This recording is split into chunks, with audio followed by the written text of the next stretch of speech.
informatique bi bagages yi nga gis dañ ko retourner papier yi ñu war a daje archive bi nga xam ne dafa yàqu ak yu demee noonu yëpp yooyu yëpp am na archive yoo xam ne xam ngeen gis ko ci kii lay nekk ci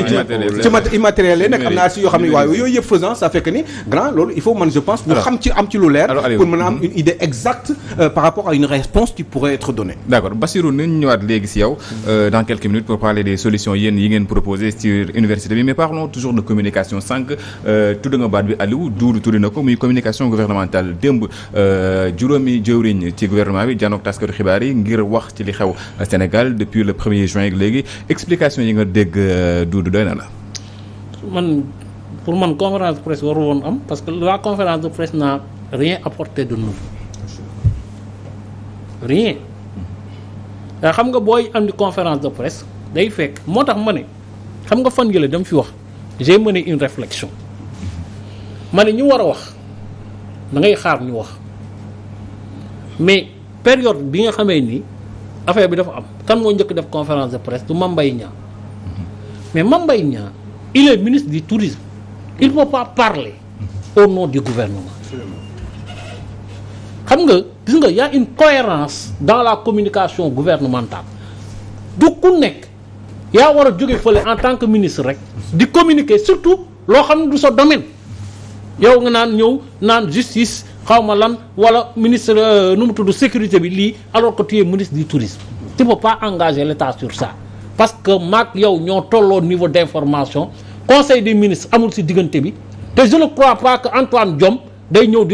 di la communiquer des informations yoo xam ni ça relève de la sécurité publique loolu lay un de deux le ministre porte-parole du gouvernement a fait des sorties n'importe où ak n'importe quand dégg nga wax di baax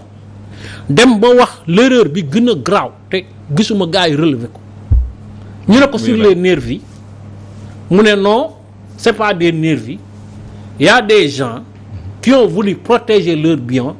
biens et qui se sont constitués en ministres d'autodéfense mais les ministres d'autodéfense sont interdits dans un pays on ne peut pas faire sa loi est-ce que man parce que léegi tout simplement dama yore sama boutique am naa droit jël 5 jeunes armé leen de gourdins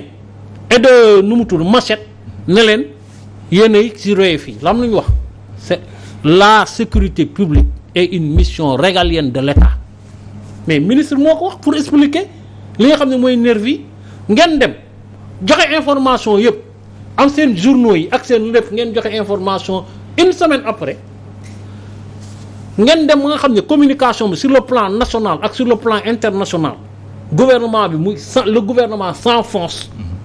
ngeen ne alors léegi nañ leen def une conférence de presse pour relever le ministre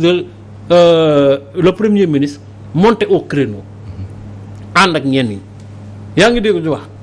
mais le premier ministre xam nga yàgg naa ko fi wax il n'est ministre que de premier ministre que de nom il ne gère rien ministre bi sax sooy wax ak ñoom da ngay sentir ni ñii faale wuñ ko ñoom Macky lañ faale ñu yóbbu ko au monter au créneau. Pourtant il était le boss hier. Non mais sans donner aucune information c'est-à-dire tey un bon journaliste da nga doon am problème pour titrer lan ngay titrer lan lañ fa wax lu bees loo xam ne waxuñu ko fa woon. J'ai bien titré hein. J'ai bien titré. Non tu as bien titré mais tu as difficilement titré. Oui. Tu as bien titré mais tu as difficilement titré xam nga lu toll ni premier ministre. ànd ak un ministre de l'intérieur un ministre de la justice. Le porte-parole du gouvernement. ñooñu sooy def ko bu ñu defee conférence de presse normalement ñii waxuma la dañu waroon titrer mais da ngay titrer di def ay puces parce que journal dafa waroon fees ak information mais lan nga ci jàpp mooy le gouvernement s'est disculpé le gouvernement c'est lan c'est kii mais sans donner d'information dëgg-dëgg parce que li Sénégalais yi di xaar mooy dañu ne kan mooy rey manifestants yi qui tue les manifestants. Si c'est la police, c'est grave. Si c'est les manifestants qui tuent les manifestants, c'est grave. D'accord. Donc, question yooyu il faut ñu am ci réponse. Pourquoi ñu yeewu suba teel jël les mesures de restriction des libertés yu bëri nag jaaree ko Walfadjri tëj Ousmane Sonko tëj internet tere waa Casamance ñu dox seen soxla ne yooyu yëpp bu ñu ko paree te arrêté moto yi gouverneurs yi tey waroon am marche ñu yeewu suba teel naan xaw ma lan ak lan ak lan ça veut dire que aujourd'hui toutes les libertés même la liberté de parole et de s'exprimer ñoom ñooy xool nan la leen neexee gis nga Ismaïla Madior Fall mu ne les bons journalistes léegi lan lañ ko qualifier mooy booy nekk Walfadjri ils ne sont pas bons yaa ngi dégg parce que ñoom seen note bi ñuy dégg neexu leen le bon journaliste pour ñoom mooy celui qui est là à faire des comptes rendus de conseil des ministres de reprendre des communiqués mais bu mu def investigation bu mu wax li xew ci dëkk bi loolu nag bu fekkee boobu la ñuy xaar façon journalisme boobu la ñuy xaar ci ñun en tout cas ci Walfadjri wala ci Doudou Coulibaly duñ ko gis mukk parce que ñoom ils n'ont pas créé le journalisme xam nga ñii ils sont trop prétentieux yow da nga yeewoo Ismaïla Madior Fall yow nga yeewu fekk fi journalisme nar ko fi bàyyi yow nga yeewu suba teel naan bii mooy journalisme bu baax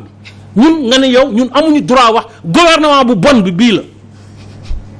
pourquoi au nom de quoi nee naa leen je le répète ñii gënuñu ñoo bëgg réew mi ndax au moins ñoom ils sont payés pour défendre ce pays nous on n'est pas payés kon loolu ko gën a gëm d'accord te duñ ko bàyyi mu yàqu alors Aliou le premier ministre à terre moom nga titré tey ci sa quotidien c'est un peu pour revenir comme si li Doudou wax ils ont parlé de tout sauf de l'essentiel. Oui, on a juste fait un constat mooy un premier ministre à terre un premier ministre qui est atterré maanaam qui a fait juste un constat ku jommi ku jaaxle ci mbir mi mais je crois que ni bu doon loolu kese la man loolu laa remarqué ci discours bi yëpp parce que comme ni ko Doudou Coulibaly waxee waxuñu ñu expliqué wuñu li ñu décision yi ñuy jël depuis bi coow gi amee ba tey par exemple notamment coupure kii bi coupure internet bi coupure Walf bi kii bi li ñu décision yi ñuy jël au niveau de la région de Casamance mooy niveau zone Ousmane Sonko bi yi demee noonu kaw Ousmane Sonko aussi yooyu waroon nañ ci mën a wax expliquer ñu pourquoi après ñun libre à nous d'avoir notre avis notre réflexion là-dessus mais ñoom waxuñu ñu dara donc booy xool nee nañu il faut mieux la prochaine fois pour que lii bañ a am en réalité ce n'est pas vrai du dëgg moi j'ai juste constaté un premier ministre mais je parle du premier ministre en parlant du gouvernement ak ñi ko wër yëpp parce que boo leen di xool xam ni ils avaient l'air d'être atterrés mais les Sénégalais le sont aussi yow it Assane je suis sûr que tu as été atterré par rapport à tout ce qui s'est passé ces derniers jours donc je crois que ni en réalité c'est pour dire c'était une belle ironie pour dire que en réalité circulaire il y a rien à voir ils ont rien dit. Et certains pensent que du vide. Aliou ñenn ñi dañ jàpp ni il voulait répondre à cette pression internationale. Oui mais sauf que ça n'a pas marché parce que ñii lay déglu nekk bitim réew comme ñi nga xam ne am nañu tuuti xel dañ naan mais lan moo génn ci tey jii nii est-ce que mën ngeen ma wax lan moo génn à part que on fera mieux la prochaine fois pour que lii bañ a amati à part loolu lan lañ fi jël comme une décision boo xam ne lan la ñu expliquer par rapport à tout ce qui s'est passé par exemple lu garaaw loo xam ne xaw na déstabiliser ba pare wàññi économie bi pendant une certaine période mooy coupure électrique coupure internet bi ñu bari ci internet bi la ñu doon liggéeyee est-ce que expliqué nañu lan moo tax pour que sénégalais ñi nga xam ne perte nañu ay jours perte nañu xaalis ci fan yooyu pour ñu mun ñu comprendre ñi kat ils ont raison parce que lii ñu wax dëgg la am na sens parce que bu ñu ko deful woon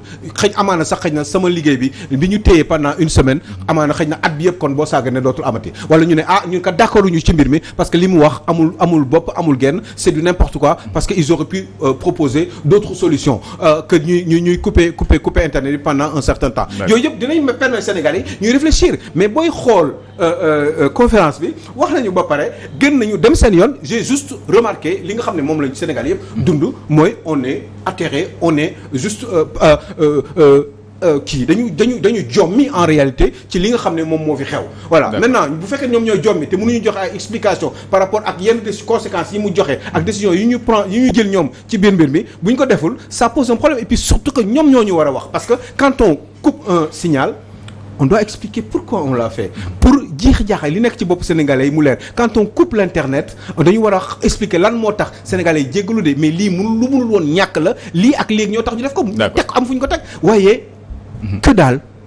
Alors retour à l'université pour terminer Bassirou Tine sànq yaa ngi naan solution bi nga xamante moom la waa université teg yéen àndoo leen ci ban solution ngeen proposé.